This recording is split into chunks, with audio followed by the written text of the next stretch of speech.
Olá, começando mais um Hiperbusiness, o seu programa de economia e negócios na programação da Hiperfilmes dentro do canal NET Cidade.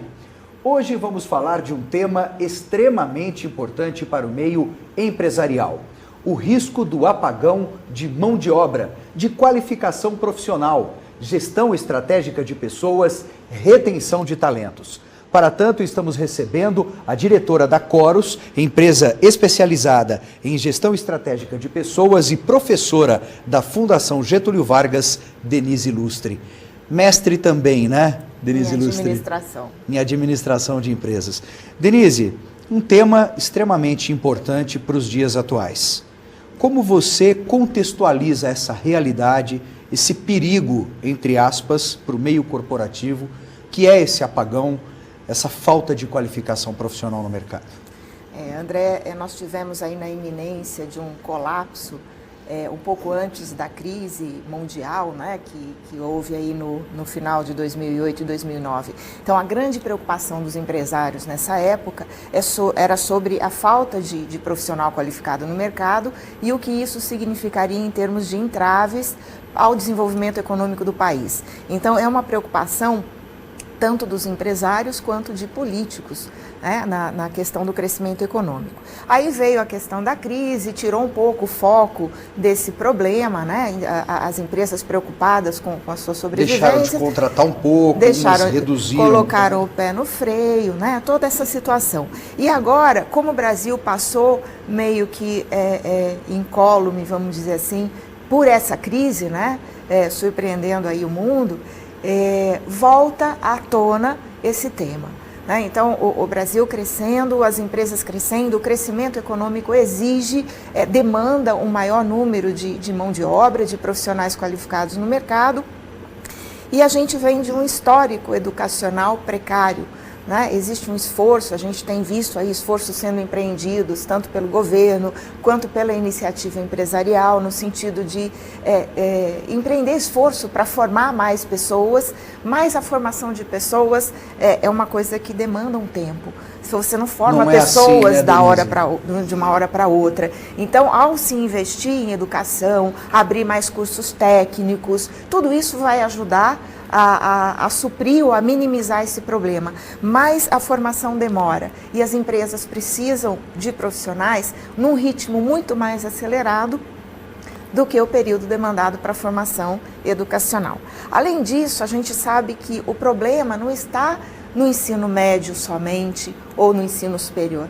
O básico tem muitos problemas. Então, os estudantes, quando chegam na época do curso técnico, no estágio de um curso técnico ou de um curso superior, ele carrega problemas de base. Então, coisas básicas como um raciocínio lógico, uma redação, a capacidade de expor ideias de uma forma clara e objetiva, são deficiências muito comuns encontradas, inclusive em pessoal de nível superior. Não é? A gente trabalha com MBAs, não só na FGV, trabalho com a USP também e outras escolas. E a gente vê as dificuldades encontradas até no nível de pós-graduação nesse sentido, né? As pessoas com dificuldades trazidas da base educacional. Agora, a solução para isso, ou pelo menos o começo dessa solução, Denise, seria a criação de mais cursos?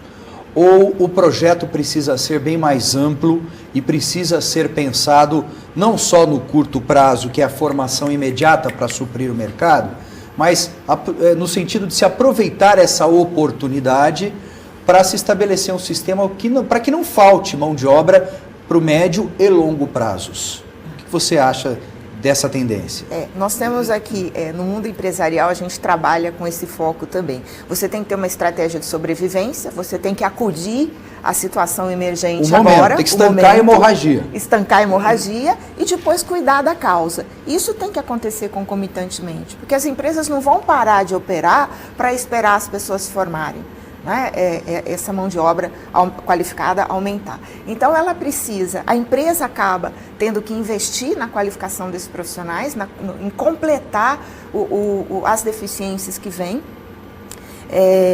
do ensino, E, ao mesmo tempo, as forças governamentais, sindicais, existem exemplos de países, André, em que a força sindical se juntou ao governo, as empresas, o sindicato patronal também, e associações de empresas se juntaram numa força-tarefa muito grande, no sentido de investimento em educação, de ações de formação de profissionais, e isso provocou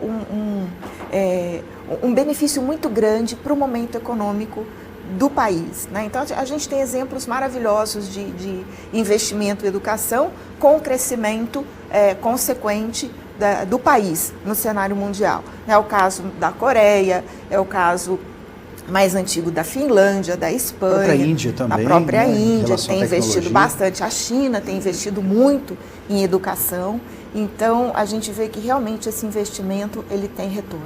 E no Brasil, você vê, na sua experiência profissional, na sua experiência acadêmica, você está enxergando esse propósito de se formar uma coalizão com as lideranças, instituições setoriais, pelo menos, para se buscar essa mão de obra, ou a formação e o aprimoramento dessa mão de obra?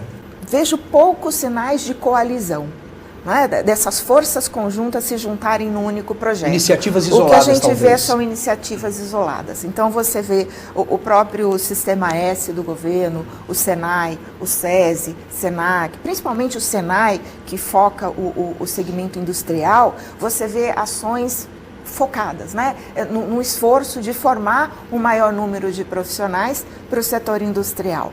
E a gente vê iniciativas privadas como o Ciesp, Fiesp, entidades empresariais, o Sebrae, no esforço, até a CNN, a Confederação Nacional da Indústria, tinha há uns anos atrás um volume grande de dinheiro, né, pela iniciativa empresarial, para investir na formação de mais profissionais. Então, você vê preocupação de todos os lados, iniciativas dessas entidades, mas eu não consigo enxergar ainda um esforço conjunto. A ligação dos pontos. Isso. Uma coesão, né? Um projeto único que una todas essas forças, que eu acho que daria para canalizar bastante e não dissipar energias, né? Num projeto grandioso. Eu acho que seria bastante necessário.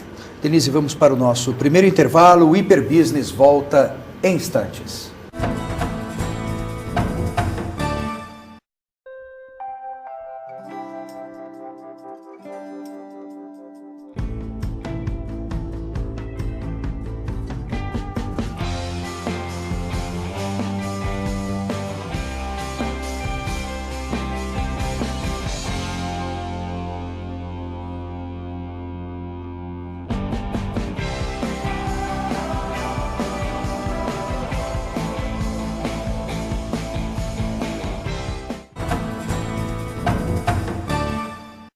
Hiperbusiness está de volta e continuamos a nossa entrevista com Denise Lustre, ela que é diretora da Corus, uma empresa especializada em gestão estratégica de pessoas e também professora da Fundação Getúlio Vargas. Denise, no primeiro bloco acredito que tenhamos contextualizado muito bem esse cenário, mas qual é efetivamente, se é que se tem essa mensuração, o tamanho do problema provocado pela falta de qualificação, pela carência de mão de obra qualificada? Qual é o tamanho e a urgência desse problema nesse momento, para o país e para o setor produtivo? É um problema muito sério, foi até foco de estudo internacional sobre o que isso significaria para o crescimento econômico do país. E um risco grande para as empresas também. O que a gente comentou a respeito de pegar um profissional com uma determinada experiência e direcioná-lo para uma outra, segundo a demanda que a empresa tenha, isso é perfeitamente possível de se fazer. O problema maior é o número escasso de profissionais, porque a parte técnica, André, a gente pode treinar na empresa. Então, eu posso pegar um profissional e desenvolvê-lo, por exemplo, numa área financeira, ensiná-lo transações bancárias, ensiná-los técnicas de financiamento, de controle financeiro. A grande dificuldade é a parte de base, é a parte comportamental, é a parte de raciocínio lógico, essa parte cognitiva, que não é tão fácil desenvolver nas pessoas. Bom, uma vez que a gente encontre profissionais que tenham essa base, né, a base lógica, a base interpretativa, a base lógico-matemática, oral e comportamental, que esse é um dos grandes problemas também. Postura, posicionamento, comprometimento, exatamente. Caráter. Então, o profissional, a qualificação profissional é um conjunto. Então, o pessoal da mídia explora de vários ângulos esse assunto. E um deles é como é que tem tanta gente desempregada no mercado, buscando emprego. A gente tem ainda, embora tenha diminuído o índice de desemprego, com tantas vagas e com quantas dificuldades das empresas. Essa é uma contradição, né, Denise? É uma contradição. Porque a gente ouve falar tanto, poxa, tanta gente mandando currículo, desemprego, tantos % da população economicamente ativa estão aí desempregados. E nós vemos o quê? Vagas abertas e vagas abertas por muito tempo, pessoas tentando achar, tentando contratar e não conseguem. Às vezes até profissões específicas que estão entrando em extinção, basicamente. Né? Mas outras estão nascendo, né? E outras estão nascendo. Outras têm um mundo de profissões novas no mercado, provocadas pela tecnologia, né? Pelo avanço tecnológico e tudo mais. Mas essa contradição, e aí vem alguns profissionais da mídia defendendo a ideia, olha, nós temos um monte de profissionais qualificados, tem certificado disso, tem mestrado disso, tem curso em Harvard, mas a qualificação técnica é apenas uma parte do profissional. Tem a parte comportamental, tem a parte cognitiva, o profissional é um todo. A experiência anterior. Né? Então, a experiência, a vivência e tudo mais. Então, o que as empresas buscam é um conjunto de coisas, é um equilíbrio desse conjunto de coisas. Então, você pode ter um profissional que tenha uma determinada deficiência técnica, mas que ele compense com habilidades comportamentais, ou com habilidades cognitivas, ou com experiências. Então, a gente encontra no mercado profissionais tecnicamente qualificados, mas que do outro lado